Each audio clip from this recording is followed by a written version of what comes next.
심히 근심될 때, 오늘 말씀 제목입니다. 이런 경우 아마 있으실 겁니다. 여러분은 이러한 때 어떻게 답을 하시겠습니까? 회사에서 직장 상사가 점심을 쏜다고 식당에 데려가 놓고 마음껏 주문하세요. 그런데 나는 짜장면. 이렇게 할 때 여러분은 감히 탕수육 할 수 있겠습니까? 아내가 남편들에게 나 살찐 것 같아? 라고 물어봤을 때 정말로 눈에 보이는 대로 답을 해줘야 됩니까? 부인이 듣고 싶은 답을 해줘야 됩니까? 남자들에게는 아마 고민스러운 부분일 겁니다. 우리 식구들만의 이야기는 오늘 설교 어땠어? 여러분은 무조건 은혜 받았다고 하지만 우리 식구들은 요즘 설교가 좀 어려워, 덜 재밌어요. 그때 제가 하는 말이 니들이 뭘 알아? 그러면 또 우리 식구들은 그럼 왜 물어봤어요?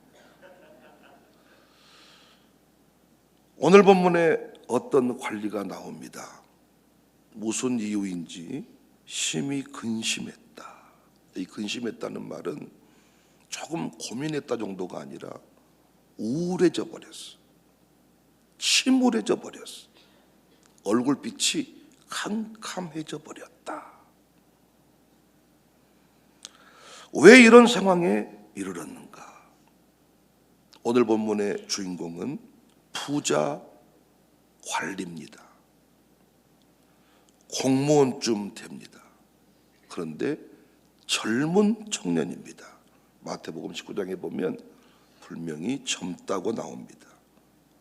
심지어 최고의 엘리트입니다. 이렇게 돈 많고 높은 자리에 올라간 사람들, 우리가 알고 있는 기본 개념은 머리가 비었고 약간 마음 중심이 뭔가 좀 세속적인데, 이 친구는, 이 사람은 내세까지 관심이 있어요. 예수님께 묻는 질문이 고차원적입니다. 18절, 어떤 관리가 물어 이르되 선한 선생님이여 내가 무엇을 하여야 영생을 얻겠습니까? 세상에서도 성공했는데 아직 나이가 그렇게 많아 보이지 않는데 뭔가 고민하고 있는 내용이 차원이 다릅니다. 깊이가 좀 있어 보입니다. 마태복음 19장 16절에서는 어떤 사람이 주께 와서 이르되 선생님 내가 무슨 선한 일에 관하여 관심이 있습니다. 영적 공허, 어떤 그 빈 가슴, 약간 해결되지 않는 인생의 그 무엇을 두고 고민하다가 예수님께 나아왔습니다. 예수님께서 계명에 관하여 말씀을 하니까 심지어 다 지켰다고 합니다. 20절, 내가 계명을 하나니 간음하지 말라, 살인하지 말라, 도둑질하지 말라, 거짓 증언하지 말라, 내 부모를 공경하라 하였느니라. 여짜오되 이것은 내가 어려서부터 다 지키었나이다. 이때 예수님이 이 청년에게 말씀을 하십니다. 22절, 예수께서 이 말을 들으시고 이르시되 내게 아직도 한 가지 부족한 것이 있으니 내게 있는 것을 다 팔아 가난한 자들에게 나눠주라. 그리하면 하늘에서 내게 보화가 있으리라. 그리고 와서 나를 따르라. 이때 이 부자 청년이 어떻게 했다고요? 심히 근심하더라. 얼굴빛이 바뀌어 버리더라. 우울 증세를 보이더라. 왜 근심합니까? 왜 예수님이 말씀할 때 근심하게 되었나요? 예수님의 말씀과 내 생각이 충돌하는 겁니다. 예수님이 십자가의 죽음을 앞두고 겟세마네에 이르러 특별한 기도를 하셨는데 고민하여 죽게 되었다, 이런 표현을 쓰십니다. 답은 정해져 있습니다. 내가 가야 될 길을 알고 있습니다. 하지만 인격을 가지신 예수님이 죽음의 방법에 관하여는 조금 달리 생각하실 수가 있었습니다. 죽기는 죽는데 이렇게까지 죽어야 되나? 깨끗하게 딱 그냥 한 방에 죽어버리면 좋겠는데 그렇게 내가 십자가에 매달려서 견딜 수 있을까? 그런데 끝내 자신을 버리고 하나님의 뜻을 붙잡았습니다. 여러분과 제가 신앙생활을 하거나 중대한 결정을 할 때 절대로 나를 믿으면 안 됩니다. 내가 기준이 되면 안 됩니다. 잘한다 못한다 할 때도 최소한 말씀이어야 되고 교회가 세운 객관적인 질서를 따른 기관들, 어떤 영적 질서를 따른 평가여야 합니다. 여러분과 저의 문제는 뭐냐? 내 스스로가 나를 평가해 버린다는 거예요. 내가 내 시험지를 채점하는 수준이라는 거예요. 그래서 목사가 행해라, 너 권사님 이거 부족합니다 말하면 성질을 내고 얼굴색이 캄캄해지고 화를 낸다는 겁니다. 과대평가, 과소평가 다 문제입니다. 자녀를 평가할 때도 마찬가지입니다. 내 새끼 내가 예쁘죠. 그런데 중요한 것은 내 새끼가 정말 내 자녀가 잘하고 있다 못하고 있다는 것을 객관적인 기준을 가지고 말할 수 있어야 되는데 많은 경우는 그렇지 않습니다. 여러분, 최소한 교육 선교사, 최소한 교육사, 담임 목사의 평가가 어떤 기준이 될 필요가 있는데 그 말을 받아들이지를 않습니다. 우리 교회는 이동한 공군 소령이 있어서 아마 좀 이해하기가 쉬울 텐데 공군 전투기가 엄청난 속도로 날아다닙니다. 우리나라 주력 전투기는 F-15K, KF-16 뭐 이런 기종이라고 하는데 최대 속도가 마하 2.0 이상, 2.5까지, 소리보다 2.5배 이상 빠르다 그래요. 빨리 날아가면 중력 가속도가 엄청난데 평상시 1G포스 인데 9G포스의 압력을 받습니다. 빨리 달리면 몸을 720kg 정도 누르는 압력이라고 해요. 전투기가 빨리 달릴 때, 급선회를 할 때에는 하늘 위가 아니라 옆이나 아래가 보인대요.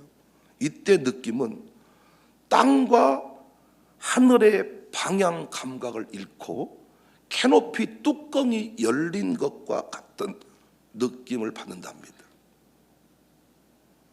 기동훈련을 하다 보면 뒤집어서 공격을 하는 경우가 있어요. 이때는 위아래가 사라지고 약 720g 정도 되는 무게가 나를 누른다는 측면에서 이게 움직이고 이게 조종을 하는데 정신이 거의 혼미해진다고 합니다. 이때 조종사 스스로가 가장 중요하게 여기는 게 나를 믿으면 안 된다. 나의 느낌, 나의 기분, 내가 판단하는 걸 믿으면 안 된다. 내가 지금 어떤 위치에 있든지 무엇이 보이든지 간에 끝까지 비행기의 계기판을 믿어야 된다. 저는 신앙생활의 핵심이 이것이라고 생각해요. 끝까지 말씀을 믿고 멘토, 영적 지도자를 믿고, 그래서 여기 있는 백 목사가 영적 지도자로서의 가치가 없다고 믿는다면 여러분이 평생 믿고 의지할 수 있는 그 평가를 인정할 수 있는 목사를 만나셔야 됩니다. 늘 어떤 이유로든지 간에 목사의 평가, 말씀, 인도를 잘 못 믿겠다면 신앙은 잘못될 수밖에 없습니다. 우리의 신앙생활이 정말 전투기 조종보다 훨씬 더 치열할 때가 많습니다. 교회가 왜 혼란에 빠져버립니까? 자기 생각을 가지고 초고속 비행을 하는 거예요. 어떤 직분자는 자기 가족의 말만 듣고 초고속 비행을 해버리는 거예요. 시편 119편 105절에 주의 말씀은 내 발의 등이요 내 길의 빛이다. 어떤 상황에도 말씀을 믿고 최소한 내가 영적 멘토라고 믿는 지도자를 믿고 움직여야 되는데 나를 믿어버리는 거죠. 내 부인을 더 믿어버리는 거죠. 내 남편을 더 믿어버리는 거죠. 부부는 똑같아집니다. 수차례 말씀드렸지만 나이 들어가면서 부부는 얼굴만 닮은 게 아니라 신앙도 똑같아지는 게 위기입니다. 남편이 조금 마음 아파하면 부인이 정신을 차려야 되는데 부인이 더 휘발유를 뿌려버립니다. 그래서 저는 직분자를 세울 때 부인의 신앙을 꼭 체크합니다. 부인이 뒷받침되지 않고는 절대 우리 교회 장로님, 목양장, 양육사 할 수 없습니다. 잘못 판단할 수 있거든요. 초고속 비행을 할 때 얼마든지 하늘인가 땅인가 잘못 판단할 수 있거든요. 그때 지상에서 최소한 관제탑에서 교신을 보내줘야 되거든요. 너 지금 잘못 판단하고 있다. 너 지금 잘못 판단하고 있다. 너 빨리 다시 계기판을 보고 다시 정상으로 작동을 해라. 이렇게 해야 되는데 그렇게 할 수 있는 사람이 없는 겁니다. 저는 목회하면서 많은 사람과 대화를 했습니다. 항상 상담하자고 할 때 목사는 긴장을 좀 하죠. 왜? 좋은 일로는 상담을 잘 안 합니다. 상담할 때 내가 묻는 겁니다. 의견을 들으러 오셨습니까? 결정을 통보하러 오셨습니까? 의견을 들으러 왔다 그러면 저는 싫은 말도 다 해줍니다. 그리고 지금 당장 답을 못 내리겠으면 제가 기도하고 답드리겠습니다. 근데 이미 결정해놓고 예배 날짜 받으러 온 사람이 있습니다. 저는 어떤 다른 말도 안 합니다. 언제 어떻게 예배 드려주면 되겠습니까? 그걸로 대화가 마무리됩니다. 의견을 들으러 왔다면 쉽습니다. 그리고 끝날 때 감사합니다 하고 갑니다. 그런데 결정하고 온 사람은 언성이 높아지기까지 합니다. 나중에 내가 이렇게 묻습니다. 아니 왜 나한테 오셨어요? 아니 알아서 하시지 왜 나한테 오셨어요? 질문의 의도가 중요하죠. 하고 싶은데 방법을 몰라서? 아니면 행여나 하는 마음? 하나님을 시험하지 말자. 하나님을 믿는다고 하면서 심히 근심하여 돌아갔다. 내가 나를 모르겠을 때, 내가 내 자녀를 모르겠을 때 하나님을 믿자. 하나님이 세우신 주의 종들을 믿자. 이게 우리 신앙의 기본 개념 아닙니까? 부자가 노니 고민이 되었을 때 나를 믿지 않고 예수님을 믿었다면, 예수님의 가르침을 인정하고 받아들였다면 어떻게 됐을까요? 예수님이 22절에 내가 아직도 부족한 것이 있다 했을 때 아멘으로 했으면 어떻게 됐을까요? 부족하다 그러면 성질낸단 말이에요. 우리는 다 잘한다고 생각하니까. 자기 남편을 책망하면 부인이 더 흥분한단 말이에요. 부인을 좀 책망했더니 남편이 이제 몽둥이도 달라든단 말이에요. 부족한 것이 있다 했을 때 뭐가 부족합니까? 너 다 팔아 가난한 자들에게 나눠줘라. 목사님 기도해 주실 거죠? 다 파는 게 쉬울 것 같지는 않습니다. 기도해 주실 거죠? 다 팔고 나면 목사님 나 밥 사주실 거죠? 이쯤 돼야 되지 않겠습니까? 꼭 다 팔아야 됩니까? 나만 다 팔아야 됩니까? 김 집사님은 팔았답니까? 이게 우리 신앙의 모습 같습니다. 왜 팔아 나눠주라 그랬냐? 하늘에서 내게 보화가 있으리라. 하늘의 보화. 우리는 이 하늘의 보화의 가치를 잃어버린다면 신앙생활 끝까지 할 수 없습니다. 인간의 위로는 어느 순간 지나면 한계치에 이릅니다. 하늘의 보화만 우리를 흔들리지 않도록 붙들어 줍니다. 하늘의 보화. 혼란의 때에, 중요한 결정을 할 때에 꼭 나를 믿지 말고 하나님 말씀이 기준이 되기를 바랍니다. 주의 종들의 가르침을 가슴으로 받아들일 수 있기를 바랍니다. 언제 열정이 식어버립니까? 하나님의 뜻과 내 뜻이 충돌할 때, 자기 뜻을 택하면 식어집니다. 나이 들어가면서 피의 온도가 식어지는 것이 문제입니다. 그래서 그 온도를 높이기 위해 몸부림을 치잖아요. 그런데 육적인 온도가 식어질 때 그 온도를 높이는 장치들은 많아. 요즘에 뭐 온열 매트도 나오고요, 한약도 있고요, 흑염소도 있고요. 근데 영적 온도가 문제입니다. 영적 온도가 떨어지면 모든 게 서운해.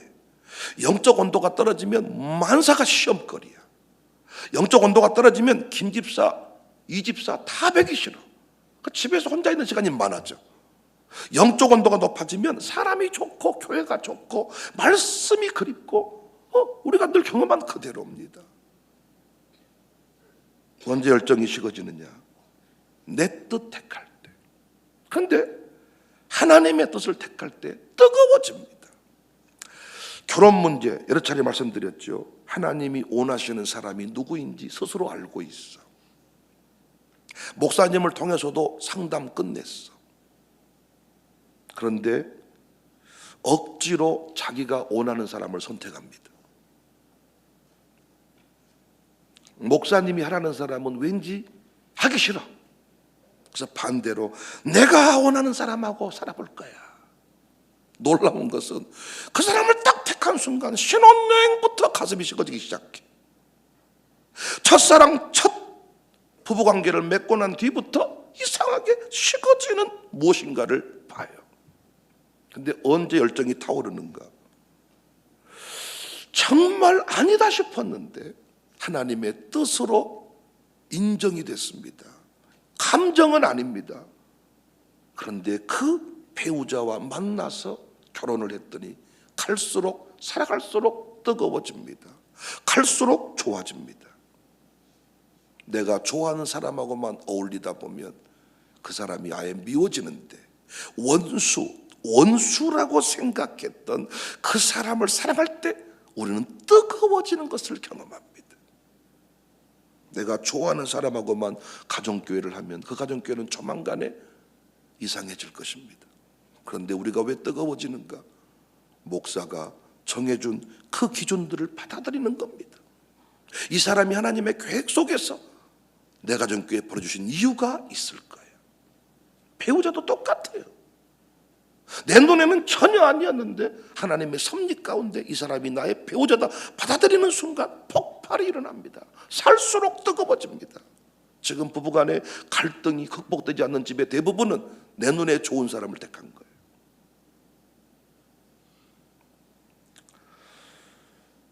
한 번 순종, 두 번 순종, 세 번 순종하잖아요. 세상이 감당할 수 없는 믿음의 사람으로 변화가 됩니다. 순종할 때 내 뜻과 하나님의 뜻이 충돌하는 지점에서 나를 던져버리고 하나님의 뜻을 붙들 때 우리는 엄청난 도약을 하게 됩니다. 순종하면 어떻게 되느냐? 순종하고 나면요 마음이 기뻐요. 순종하고 나면 마음이 기뻐서 위로가 와요. 위로가 오면 어때요? 내 마음이 평안해지죠. 마음이 좋아지죠. 그 마음이 좋아지면 어때요? 얼굴이 좋아지겠죠. 간판대기가 쌍판대기가 좋아지겠잖아요. 여러분 마음이 평안하면 얼굴이 화장 안 해도 예쁘잖아요. 나중에는 몸도 좋아집니다. 그런데 불순종을 반복하잖아요. 그러면 계속 모든 컨디션이 안 좋습니다. 그럼 여러분 보세요. 매사에 짜증내고 매사에 나쁜 기운을 뿜어내는 이 사람 곁에 사람이 머무르겠습니까? 아니 배사에 신경질적이고 짜증내고 나쁜 기운이 막 뿜어지는 이 사람 곁에 사람이 머물겠냐. 그 나중에 자기 혼자 남아 관계가 깨지는 겁니다.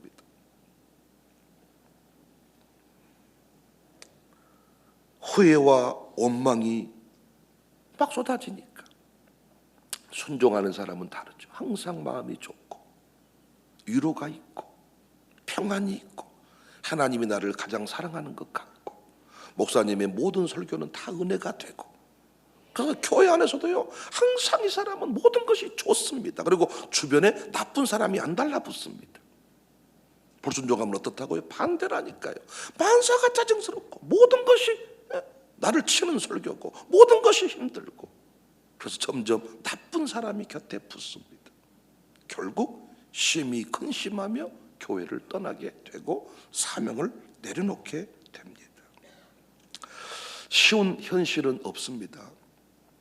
다니엘이 처했던 현실도 느헤미야가 처했던 현실도 제자들이 처했던 현실도 오늘 본문에 부자 관원이 처했던 현실도 어떤 거 하나 쉬운 거 없습니다. 자꾸 난 요즘에 전도하는 사람들이 신앙생활을 너무 쉽게 교회 생활을 너무 쉽게만 말해서 난 위기가 오지 않았나 생각해.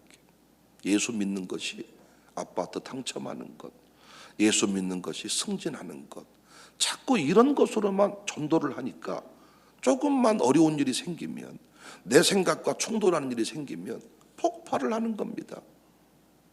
당신은 사랑받기에 태어났고 당신은 존귀한 사람이란 말만 들으니까 자기 아들, 딸을 대할 때도 왕자, 공주로만 대합니다. 이를 쇳덩이로 보지 않습니다. 안 풀리는 거죠. 사랑하는 여러분, 어찌 저도 근심하는 일이 없겠습니까? 어찌 근심하면 모든 걸 내려놓아야 되나? 왜 이런 생각을 하지 않았겠습니까? 그러나 그때마다 나를 믿지 않고 극한 고통 속에서 적진을 향하여 그냥 이 전투기가 뒤집어진 채로 어떤 기동훈련을 한다잖아요. 감히 우리가 영화 같은 거 봐도 막 뒤집히잖아요. 왜? 막 옆으로 갔다가 앞으로 갔다가 가야 이래 적의 공격을 피할 수가 있으니까.